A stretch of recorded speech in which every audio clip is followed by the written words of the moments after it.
Bismillahirrahmanirrahim. Alhamdulillahi Rabbil Alamin. Wassalatu wassalamu ala Rasulillah. Wa ba'du. Assalamualaikum warahmatullahi ta'ala wabarakatuh. Mga minamahal kong kapatid sa pananampalatayang Islam, napakaganda itong usapan natin tungkol po sa Asrar Aklul Milyonir. Ang ibig sabihin po ito na napakagandang libro ay sabi Secret of the Millionaire Mind, T. Harv Eker. Siya po'y sumulat sa itong libro, nakatranslate sa Arabic language. So napakaganda po ito. Pag nabasa natin itong libro at pakinggan natin ng maayos, malaking mapupulot natin ng aral at mababago ang pananaw natin sa mundo, kapatid. So araw at gabi, dapat ang ating payo sa ating mga sarili, magbago ka na. Kasi pag hindi ka magbago, mahuhuli ka. Pag mahuli ka, wala kang patutunguhan. Kung araw at gabi nagbago ka, malaking po maabutan po, kapatid. Magbaon tayo, magbago tayo, mag-change of attitudes. Baguhin natin ating kaugalihan. Makinig tayo ng maayos sa mga tao masinso sa buhay, sa mga tao na may mga pangarap sa buhay. Makinig tayo sa mga salita ng Allah at salita ng hadis ni Prophet Muhammad sallallahu alaihi wasallam.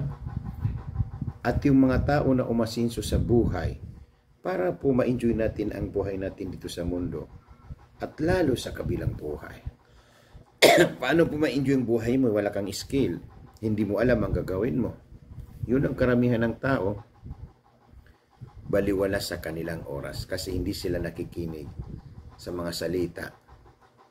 At hindi sila gumagawa sa mga gawa ng para sa kanilang kabutihan dito sa mundo, kapatid, sa pananampalatayang Islam. So napakalinaw na kung tayo ay nakikinig at nag-aaral sa pag-asinso, aasinso po tayo. Pero kung hindi tayo nakikinig sa mga magagandang salita na panguyat sa ating mga sarili, wala tayong pag-asa na magiging asinso at wala tayong pag-asa na tayo ay magiging successful sa buhay. Kasi ang pag-usapan po, mga kapatid, ay paano tayo masinso, paano tayo mag-success. Walang tao na nag-success, walang tao na kumasinso sa buhay na hindi po siya nakikinig sa mga salita. Diba? Tama ang sinabi ni mahal na Prophet Muhammad sallallahu alaihi wasallam. Gawin mo ang sarili mo na may kaalaman. Mag-aral at makikinig. Huwag mong gawin ang sarili mo na hindi po nakikinig at nag-aral, magiging ikaw ay masisira ang buhay mo. So yun lang, kapatid. Makinig tayo na maayos. Ano ang magagandang payo? Sundin natin ang mga payo sa ating mga sarili. So insyaAllah, ikaw ay magiging successful sa buhay. Kahit na mamaiksing oras, kasi napakaganda po sa itong social media, 5 minutes, 10 minutes, okay lang sa atin, mga kapatid. Basta ang importante, magbago ka. Halimbawa, itong libro na sinabi ni T. Harv Eker, na ito ang ginagamit ng mga bilyonaryo sa buong mundo at lalo sa Pilipinas. Sabi niya, ano po ang kaibaan ng tao ng mayaman at mahirap? Naan sila nakapaghiwalay? So pakinggan mo ang kanyang sinabi. Tungkol sa mga agniya, sa mga mayaman ng tao, at sa tungkol sa mga may hirap ng tao. Ano ba ang nakalagay sa kanilang mindset, sa utak? Sabi niya, al-agniya'u yu'minuna bimakulati ana asna'u hayati. Yun lang. Ang mga tao umasinso sa buhay, mga tao bilyonaryo, ay kanilang palagi pinaniniwalaan at kanilang sinasabi sa kanilang mga sarili, ana asna'u hayati. Ako ang dapat gumawa sa buhay ko para ako ang umasinso. Gagawin ko ang lahat na aking makakaya upang mabago ang aking buhay, upang ako isang bilyonaryo, upang ako isang umasinso sa buhay, upang ako ay sumaksi sa aking buhay. Kasi napakasarap ang buhay sa mundo. May enjoy mo ang sarili mo, kapatid, kung ikaw ay nagsakripisyo, naggumagawa ng para sa kabutihan mo. Yun lang ang prinsipyo ng mga tao na mga mayaman, mga tao may mga pangarap sa buhay. Sila ay gumagawa ng paraan upang sila ay yumaman.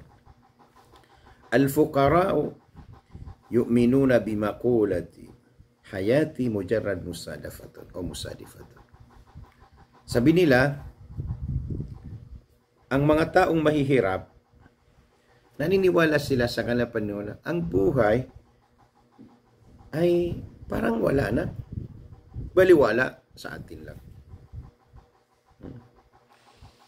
Binaliwala nila ang kanilang buhay. Hindi gumagalaw, wala silang ginagawa, hindi sila nakikinig, hindi sila nag-aral para umasinso sila. Binaliwala nila ang kanilang buhay. Ang importante sa okay naman, basta buhay pa rin ako. Okay lang sa akin, kumakain ng pater. Hindi naman madadala sa hukay ng pera. Yun ang kanilang paniniwala. Pero, ang problema, may hirapan ka sa buhay. Ang karamihan, kahit nahihirapan, basta ang importante sa kanya, masaya siya sa ginagawa niya. So kapatid, ang buhay sa mundo hindi po baliwala. Kailangan, kapatid, ang buhay sa mundo ay sakripisyo. Sakripisyo upang kumita ka na limpak-limpak na salapi ng halal. Sakripisyo upang gumawa ka ng kabutihan ng mga ibadat para kay Allah subhanahu wa ta'ala. Kasi kung ikaw ay nagsasakripisyo sa itong dalawa, may enjoy mo ang buhay mo sa mundo, masasarapan ka sa buhay sa mundo, at lalo sa kabilang buhay. Yun ang tama ang sinabi ng Allah.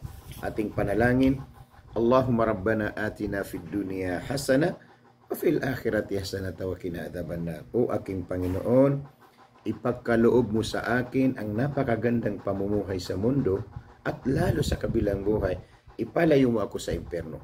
So naiintindihan natin ang kaibahan ng tao na may pangarap sa buhay at walang pangarap na ana asna'u hayati. Ako ang gagawa ng paraan para masarap ang aking buhay at maginhawa ang aking buhay dahil sa hindi ko ang aking sarili sa aking sakripisyo. Yung mga tao na walang pangarap na sila ay mga kapuspalan, wala silang ginagawa kung hindi sinasayang ang oras. So kapatid, mamili ka sa itong dalawa. Ano ang gusto mo? Sinasayang mo ang oras sa wala? Nagkukwento ka sa walang kwenta? O hinalagaan mo ang oras mo para sa pangarap mo sa buhay?